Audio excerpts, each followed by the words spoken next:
हम इस दौर में जी रहे हैं कि आज की नई जनरेशन हिस्ट्री को पढ़ना उन्हें बोरिंग लगता है। आज मुसलमान बच्चों का बुरा हाल हो चुका है। वो लोग अपनी हिस्ट्री को पढ़ने की बजाय फ्री फायर, टिकटॉक और पबजी जैसी ऐप्स पर अपना टाइम ज़ाया कर रहे हैं। दोस्तों, आज हम बात करने वाले हैं खालिद बिन वलीद के बारे में। हज़रत खालिद बिन वलीद की पैदाइश मक्का में हुई थी। आप हमेशा से बहादुर सिपाही थे। आपने अपनी ज़िंदगी में 200 से ज़्यादा जंगें लड़ी, लेकिन आपको एक भी जंग में शिकस्त नहीं मिली। आप अपने वक्त की बड़ी बड़ी ताकतों की जड़ें हिला दी थी, लेकिन खालिद बिन वलीद ने इस्लाम कबूल करने से पहले मुसलमानों के खिलाफ कई जंगें लड़ी थी।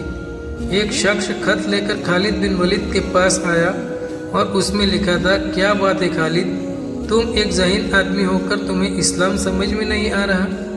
दोस्तों, इस खत का ऐसा असर हुआ कि खालिद बिन वलीद मक्का आए और नबी सल्लल्लाहु अलैहि वसल्लम के पास जाकर इस्लाम कबूल कर लिया। एक जंग में ईसाइयों की तादाद 1 लाख थी और मुसलमानों की तादाद 3000 थी। दोस्तों, इस जंग में 3 बड़े सहाबी शहीद हो गए थे। तब आगे बढ़कर जंग की कमान खालिद बिन वलीद ने संभाली और दुश्मनों पर टूट पड़े। और उस जंग के बाद हुजूर ने खालिद बिन वलीद को सैफुल्लाह का लक़ब मिला, यानी कि अल्लाह की तलवार का खिताब दिया था। उसके बाद खालिद बिन वलीद ने मुसलमानों के लिए कई जंगें लड़ी और मैदान जंग में ऐसे ऐसे कारनामे कर दिखाए कि तारीख बन गई।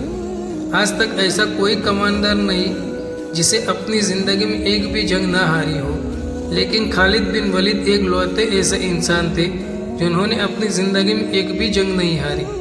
उन्होंने इराक को जीता, उन्होंने ईरान को जीता, उन्होंने सीरिया को जीता और कई सारी जीत हासिल की। दोस्तों, उमर रज़ियल्लाहु ताला अन्हु खालिद बिन वलीद को उनके ओहदे से हटा दिया, क्योंकि मुसलमानों को ऐसा लगने लगा था कि हम कोई जंग खालिद बिन वलीद के बिना नहीं जीत सकते। फिर हज़रत उमर मस्जिद नबी में खुतबा देने के लिए आए और बोले, खुदा के लिए तुम में से यही चीज़ को ख़त्म करना चाहता हो कि मुसलमानों की फतह खालिद बिन वलीद से नहीं बल्कि रब्बुल आलमीन की वजह से हो रही है। कल खालिद नहीं रहेगा तो तुम क्या समझते हो, इस्लाम ख़त्म हो जाएगा। अपने आखिरी दिनों में खालिद बिन वलीद अपनी बीमारी से बिस्तर पर आ गए थे।